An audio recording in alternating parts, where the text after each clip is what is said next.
प्रमोद महाजनांचा मृत्यू नेमका कसा झाला, त्यांच्या सख्या भावानं प्रमोद महाजनांवर गोळी कशी झाडली या प्रश्नांची ठोस उत्तरं आज 19 वर्षांनी देखील मिळू शकली नाहीत। मुंडे आणि महाजन हे दोघेही महाराष्ट्राच्या राजकारणातले बलाढ्य नेते होते, मात्र या दोन्ही नेत्यांची अचानक एक्झिट ही महाराष्ट्राला हादरवणारी होती।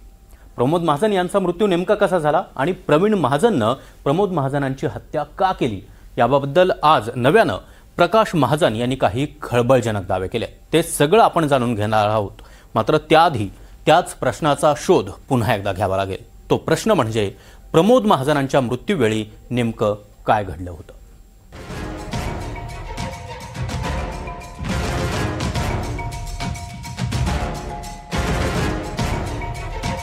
तारीख होती 15 एप्रिल 2006।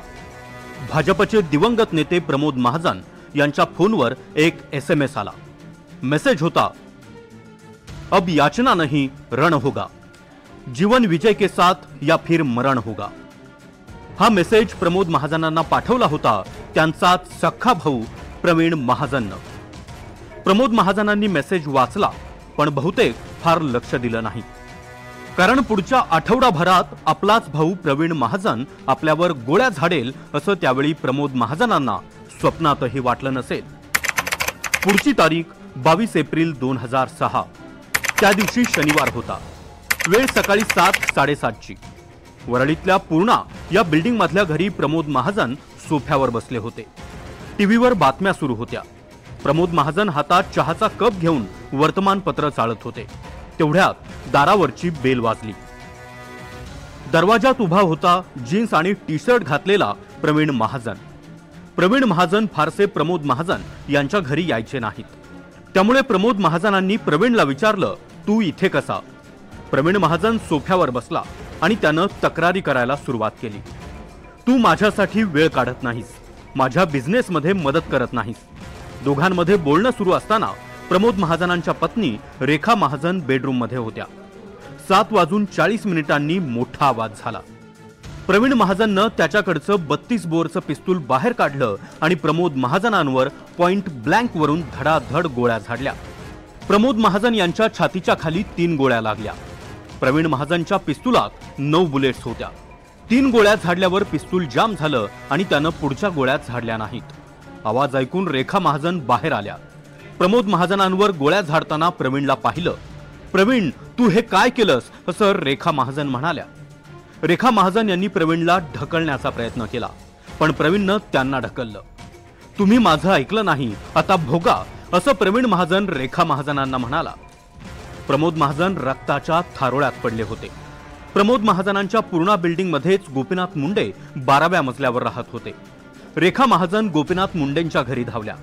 गोपीनाथ मुंडे आणि रेखा महाजनांनी प्रमोद महाजनांना हिंदुजा हॉस्पिटलमध्ये दाखल केलं आणि त्यांच्यावर उपचार सुरू केले।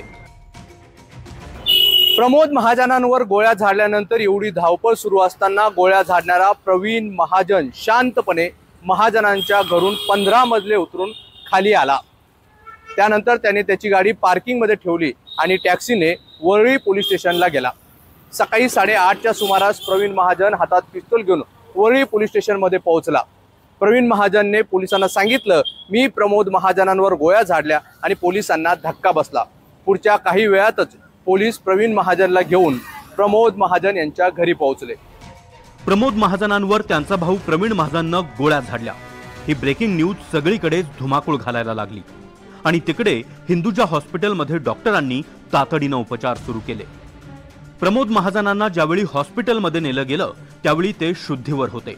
प्रमोद महाजन गोपीनाथ मुंडेंना म्हणाले, मी असं काय केलं की प्रवीणनं माझ्यावर गोळ्या झाडल्या?